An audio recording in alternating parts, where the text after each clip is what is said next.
인공관절이 이제 사이즈별로 뭐 1번부터 5번 쫙 있고 내 몸 체형에 맞게 이제 크기가 들어갈 거 아니에요. 공교롭게도 내 체형이 딱 그 중간에 걸린다 그러면 다리가 약간 길어지거나 약간 짧아질 수도 있어요. 그게 살다 보면 이제 적응이 돼서 불편함이 없어지는데 초기에는 그게 굉장히 불편할 수 있습니다. 그래서 실제로 이제 미국에서 고관절 수술하고 가장 분쟁이 많이 생기는 경우는 다리가 길어졌다.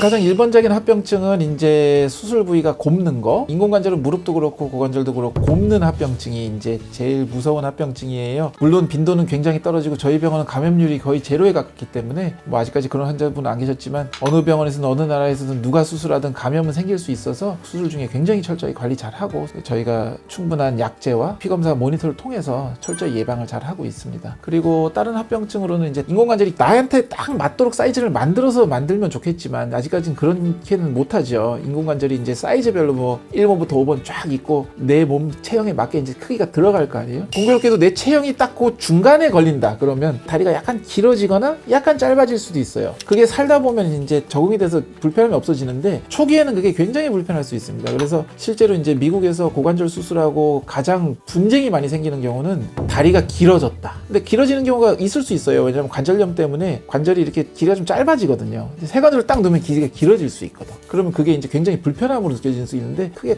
걱정할 문제는 아니고 그렇다고 해서 막 2, 3cm, 4, 5cm 길어지지는 않거든요. 그런 게 이제 후유증, 합병증이라고 하면 할 수 있는 건데 길이는 대부분 잘 맞추도록 노력을 하고 길이가 보통 길어져야 막 1cm 미만인 경우가 대부분이기 때문에 크게 문제가 되는 합병증은 아니고 세 번째는 아까도 말씀드린 대로 빠지는 거. 그거는 좀 골치 아플 수 있기 때문에 빠지면서 세라믹의 일부가 피퉁이가 깨지거나 빠지는 길로 계속 빠지게 되거나 이런 문제가 있어서 그런 경우에는 이제 다시 손을 봐야 될 수가 있기 때문에 그런 건 주의는 요하겠죠. 그거 이외에 뭐 각종 뭐 자질구레한 수술 기본적인 합병증은 여기서 다 설명을 드리지는 않겠습니다. 고관절에 해당되는 그 정도 말씀드리면 될 것 같고.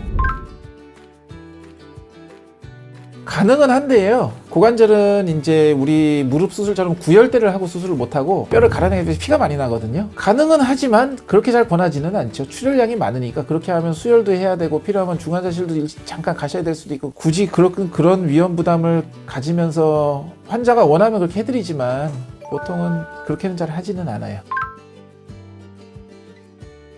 장단점이 있는데요. 아까 제가 이제 고관절 재활에 있어서 가장 중요한 거는 중둔근과 소둔근이라고 말씀드린 거. 전방도달법은 이 중요한 근육들을 뼈에서 떼고 들어가야 돼요. 그리고 나서 뼈에다가 붙여줍니다. 다시. 아까 말씀드렸지만 똑바로 건대 있어서 중요한 근육을 뗐다가 다시 붙이니까 당연히 그게 회복 기간이 길어질 수 있겠죠. 통증도 더 오래 갈 수도 있겠고. 후방도달법은 그 근육들을 굳이 뗐다가 다시 붙일 필요가 없어요. 그 대신에 고관절이 대부분 이제 빠질 때 뒤로 빠지기 때문에 탈구 위험성은 오히려 뒤로 들어가는 게 좀 더 높아요. 그래서 이제 뒤로 들어갈 경우에는 이제 뒤를 잘 보강해주고 잘 꼬매주는 게 되게 중요한데 장단점이 그렇게 있고요. 또 어떤 병원에서는 이제 유행하는 방법이 비구 쪽은 앞으로 놓고 대퇴골 쪽은 뒤로 놓고 조금씩 째서 장단점을 보완하는 그런 방법도 있는데 그런 건 이제 절개가 작아서 일반적으로 쓰이는 방법은 아니고요. 경험 많으신 교수님들은 그렇게 하시는 분도 있다고 하지만 일반적으로 이렇게 막 통용될 수 있는 그런 방법은 아닐 것 같고 대부분의 경우에는 앞으로 하든 뒤로 하든 장기 결과는 대부분 다 거의 비슷하고 좋아요.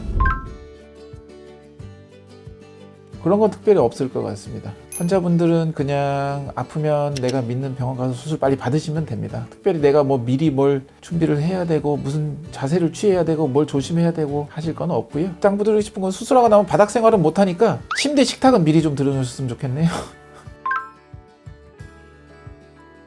당뇨 고혈압은 내과적으로 다 조절 가능한 병이기 때문에 그 수술을 받으시는 분들은 뭐 수도 없이 많고요. 심장이 어떤 상태에 따라서 다르겠죠? 심부전이 심해서 뭐 심장이 제대로 피를 돌리지 못한다. 피가 많이 나는 수술이라서 위험할 수도 있겠죠. 그 환자분마다 케이스 바이 케이스로 그 환자 상태에 따라서 달라질 것 같아요. 뭐 웬만한 심장 질환이 있어도 수술을 못 빠지는 않습니다.